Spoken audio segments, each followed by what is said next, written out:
welcome to Computology Academy. And today we are going to discuss about the crimes which are related to air and water pollution. तो यहाँ पे हम लोग generally एक overview लेंगे जो भी क्राइम्स इन्वायरमेंट एंड इकोलॉजी से रिलेटेड है और उसके डेटा में क्या चीजें निकल कर आई हैं, कैसे उसका ट्रेंड चल रहा है, किस तरह से वो बढ़ रहा है। तो ये यूपीएससी के पेपर 3 के इन्वायरमेंट एंड इकोलॉजी के पार्ट के हिसाब से बहुत ही इंपॉर्टेंट टॉपिक है। तो वीडियो को अंत तक देखें क्योंकि इससे रिलेटेड क्वेश्चंस आजकल जो वेटेज है वो इन्वायरमेंट एंड इकोलॉजी से रिलेटेड क्वेश्चंस का धीरे धीरे यूपीएससी में बढ़ता ही चला जा रहा है। तो चलिए शुरू करते हैं। तो सबसे पहले यहाँ पर देखिए एनसीआरबी की रिपोर्ट है, नेशनल क्राइम रिकॉर्ड्स ब्यूरो की। उसके हिसाब से यहाँ पर ये कहा जा रहा है कि जो एयर एंड वाटर पॉल्यूशन का जो है law, the air and water prevention and control of pollution act, इसके अंडर जो क्राइम्स, जो ऑफेंसेस रजिस्टर हुए हैं उसमें यहाँ पर देखा गया है 286% का इंक्रीज 2020 में इन कंपैरिजन विथ 2019 यानी कि 2019 के हिसाब से।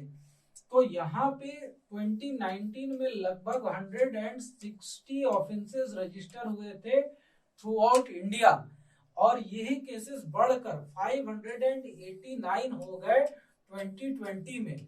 तो यहाँ पर ये कितना ज्यादा इंक्रीज है 2019 से 2020 के बीच में, ये चीजें क्लियर कट डेटा से दिख रही हैं।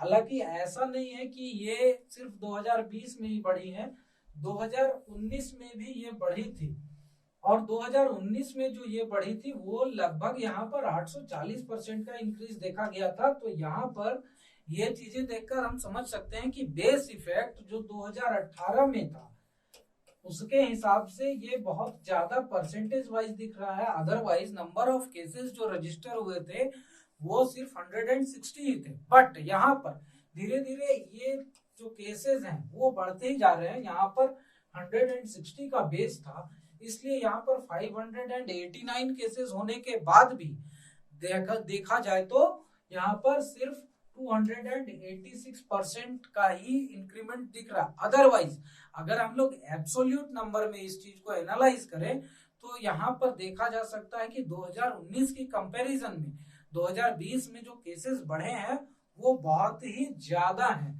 तो यहाँ पर जो हाईएस्ट इंक्रीज है इस जो ऑफेंस का, जो कि एयर एंड वाटर पॉल्यूशन से रिलेटेड है, ये हाईएस्ट है। और यहाँ पे 7 ऐसे इन्वायरमेंटल लॉज हैं जिसके अंडर में केसेस रजिस्टर होते हैं और इसमें जो इंक्रीमेंट देखा गया है वो हाईएस्ट है air and water pollution related का। अदरवाइज अगर एब्सोल्यूट नंबर्स में देखें तो सबसे ज्यादा केसेस रजिस्टर होते हैं cigarette and other tobacco products से रिलेटेड एक्ट से। तो यहाँ पर इन्वायरमेंट के अंडर में सिगरेट स्मोकिंग और टोबैको प्रोडक्ट के यूज पे भी बैन लगा हुआ है जो पब्लिक प्लेसेस है वहां पर, और सबसे ज्यादा केसेस इसी में रजिस्टर होते हैं। उसके बाद सेकेंड नंबर पर आता है forest act and forest conservation act.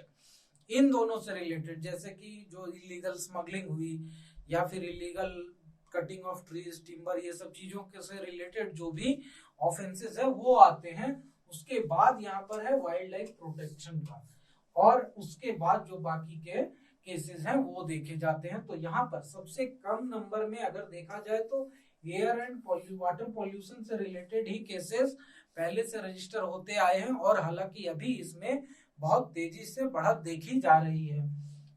और यहाँ पर नॉइज पॉल्यूशन का जो केसेस है वो भी बहुत ज्यादा आता है। और यहाँ पर नॉइज पॉल्यूशन का जो केसेस है वो मेनली रिलेटेड होता है इंडस्ट्रीज से, और इंडस्ट्रीज पे बहुत जल्दी एनजीटी एक्शन लेती है। और यहाँ पर देखा जाए तो एनजीटी के पास भी जो केसेस हैं वो कंसिस्टेंटली बढ़ते जा रहे हैं। अभी एनजीटी के पास भी 2019 में सिर्फ 90 केसेस थे जो कि बढ़कर लगभग 121 केसेस हो गए हैं नॉइज पोल्यूशन के और बाकी चीजों से रिलेटेड।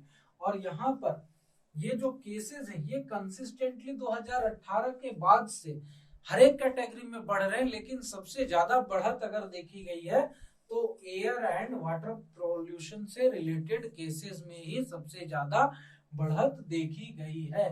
और यहाँ पे इसके बाद भी, इतनी बढ़त के बाद भी अगर देखें तो एयर एंड वाटर पॉल्यूशन से रिलेटेड जो केसेस हैं, जो ऑफेंसेस हैं, वो लेस देन 1% कंट्रीब्यूट करते हैं टोटल जो केसेस आते हैं इन्वायरमेंट से रिलेटेड ऑफेंसेस के।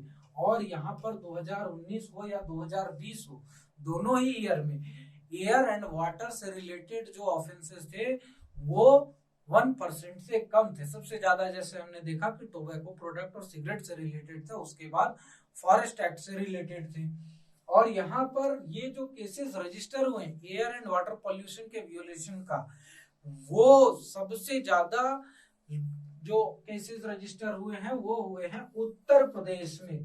उत्तर प्रदेश में 89% केसेस अकेले रजिस्टर हुए हैं। और उसके बाद सेकंड नंबर पर जो स्टेट है वो है राजस्थान, जहां पे कि जस्ट 5% ऑफ केसेस रजिस्टर हुए हैं air and water pollution related offences की। और यहाँ पे टोटल 8 स्टेट्स और यूटीज ही ऐसे हैं जहां पर ऐसे ऑफेंसेस रजिस्टर हुए हैं। हमारे इंडिया में टोटल 36 स्टेट्स एंड यूटीज हैं, उसमें से सिर्फ 8 ऐसे हैं जहां पे कि एयर एंड वाटर पॉल्यूशन से रिलेटेड ऑफेंसेस रजिस्टर हुए हैं 2020 में। और ये है आसाम, हरियाणा, गुजरात, केरला, मध्य प्रदेश, मेघालय, राजस्थान, उत्तर प्रदेश और दिल्ली, यानी कि यूटी में सिर्फ एक न्यू दिल्ली ही है, अदरवाइज बाकी सारे स्टेट्स हैं। और यहीं पर ये सारे केसेस रजिस्टर हुए एयर एंड वाटर पॉल्यूशन से रिलेटेड ऑफेंसेस के। और ऐसा नहीं है कि बाकी के स्टेट्स में यहाँ पर ऑफेंसेस हुए नहीं होंगे। जैसे यहाँ पर हम लोग देख रहे हैं कि महाराष्ट्र का नाम मिसिंग है, लेकिन महाराष्ट्र एक हाईली इंडस्ट्रियलाइज्ड स्टेट है, प्लस बहुत वास्ट एक्सटेंट भी है। इतने इंडस्ट्रियलाइज्ड स्टेट में प्लस इतने वास्ट एक्सटेंट होने के बाद भी अगर वहां पर एयर एंड वाटर पॉल्यूशन के एक भी ऑफेंसेस रजिस्टर नहीं हुए तो ये मानने वाली बात ही नहीं है कि वहां पर ऑफेंसेस हुए ही नहीं होंगे। तो ये सारा सिनेरियो यहाँ पर है। और यहाँ पर इन्वायरमेंट रिलेटेड जो भी ऑफेंसेस हैं एनजीटी के पास, उसमें भी यहाँ पर 121% का इंक्रीज देखा गया है 2020 में। एनजीटी में बहुत ही हाई प्रोफाइल केसेस पहुंचते हैं जहां पर कि बहुत हेवी अमाउंट ऑफ पेनल्टी लगने वाली होती है, या फिर जो उनपे जो भी स्टेट पोल्यूशन कंट्रोल बोर्ड है या सेंट्रल पोल्यूशन कंट्रोल बोर्ड है उन्होंने जो फाइन लगाई है उसे वो चैलेंज करते हैं। एनजीटी एक सेपरेट बेंच है जो कि इन्वायरमेंट रिलेटेड केसेस को ही सिर्फ हैंडल करती है, वहां पर एक्सपर्टाइज अवेलेबल है ऐसे केसेस से रिलेटेड चीजों को हैंडल करने का। और यहाँ पर भी देखा जा रहा है कंटिन्यूअसली कि यहाँ पर जो ऑफेंसेस रजिस्टर हो रही हैं, जो इनके पास एडजुडिकेशन के लिए केसेस आ रही हैं, उसमें बहुत ज्यादा इंक्रीमेंट देखा जा रहा है। और ये एक चिंता का विषय इसलिए है क्योंकि ऑलरेडी हम लोग जानते हैं कि इंडिया में जितने भी रिवर सिस्टम्स हैं लगभग सारे के सारे पॉल्यूटेड हैं, एक आध के कुछ स्ट्रेटेज को छोड़कर। और यहाँ पर जो पोर्टेबल वाटर है, अगर वाटर पॉल्यूशन नहीं कंट्रोल किया गया तो यहाँ पर पोर्टेबल वाटर की भी स्कार्सिटी की सिचुएशन डेवलप हो जाएगी। प्लस यहाँ पर एयर पॉल्यूशन का क्या सिचुएशन है वो हम सब जानते हैं। यहाँ पर इंडिया में अगर दिल्ली की बात करें तो सिचुएशन इतनी खराब हो जाती है ठंड के मौसम में, दिवाली के आसपास, कि वो एक होलोकॉस्ट बन जाता है, गैस चेंबर बन जाता है। वहां पर जो 900 तक का पॉइंटर है एयर क्वालिटी इंडेक्स का, वहां तक टच कर जाती है, उसके आगे तो वहां पर रीडिंग ही नहीं है उसमें, तो उनकी मीटर ही नहीं काम करती उसके आगे। तो ये सिचुएशन, इसीलिए एयर और वाटर पॉल्यूशन के ऑफेंसेस को ज्यादा स्ट्रिक्टली हैंडल करना, उसे ज्यादा अच्छे तरीके से एड्रेस करना ये बहुत जरूरी है। और इस पे जो लॉ इन्फोर्समेंट है वो प्रॉपर होना बहुत ही जरूरी है, क्योंकि ये ह्यूमन लाइफ की, लिविंग बींग्स के, चाहे एनिमल्स हो चाहे प्लांट्स हो, सब के लिए एक इम्पॉर्टेंट नेसेसिटी है। और इसीलिए इसे कंजर्व करना बहुत जरूरी है, क्योंकि इसके डिटोरियोरेशन में तो हमें ज्यादा टाइम नहीं लगेगा, हमें इसे खराब करने में, पोल्यूट करने में, बट रिस्टोरेशन में इसमें बहुत ज्यादा टाइम लगता है। जैसा कि हम लोगों ने कोरोना काल के टाइम पे देखा था, लॉकडाउन के समय में, कि जब वहां पर सारी इंडस्ट्रियल एक्टिविटीज बंद हो गई थी, लॉकडाउन का सिचुएशन चल रहा था, व्हीकल्स की मूवमेंट कम हो गई थी, कार्बन इमिशन कम हो गया था, तो वहां पर जो एक प्लेजेंट सिचुएशन बना था, इन्वायरमेंटल कंडीशन बना था, या फिर हम लोग अगर यमुना की बात करें तो उसके वाटर क्वालिटी में जो इम्प्रूवमेंट आया था, इससे क्लियर कट ये चीजें समझी जा सकती है कि अगर हम लोग पॉल्यूशन को कंट्रोल करें तो इन्वायरमेंटल कंडीशन कितनी अच्छी हो सकती है, कितनी अच्छी की जा सकती है। तो बेसिक यहाँ पर नेसेसिटी यही है कि स्ट्रिक्ट रूल्स हो, उसका लेटर एंड स्पिरिट में इम्प्लीमेंटेशन हो, और जो भी उसे वियोलेट करता हो उससे बढ़िया से पनिश किया जाए, फाइन किया जाए, ताकि वो फिर दोबारा इस तरह की गलती न करे। तो यहाँ पर ये तो हमारा टॉपिक हो गया आज का वीडियो जो था। और उसके बाद last but not the least, I would like to announce that we have started the registration for UPSC foundation course 2022 2022 की यूपीएससी सिविल सर्विसेज की बैचेस के रजिस्ट्रेशन और एडमिशन चालू हो चुके हैं। ऑफलाइन मोड में भी अवेलेबल है, ऑनलाइन लाइव क्लासेस भी अवेलेबल हैं। और यहाँ पर जो फाउंडेशन कोर्स है वो 8 महीने का पूरा डिटेल्ड कोर्स है। इसमें आपको साउंड फाउंडेशन मिलेगा और उसके बाद आपको ज्यादा मेहनत करने की जरूरत नहीं पड़ेगी। We are going to handle every tidbit of this UPSC preparation foundation for GS। और यहाँ पर एक चीज मैं और ऐड कर दूं कि 33% का डिस्काउंट चल रहा है टिल दशहरा, यानी कि 15th of October। Thereafter the fee will be reverted back to normal figure।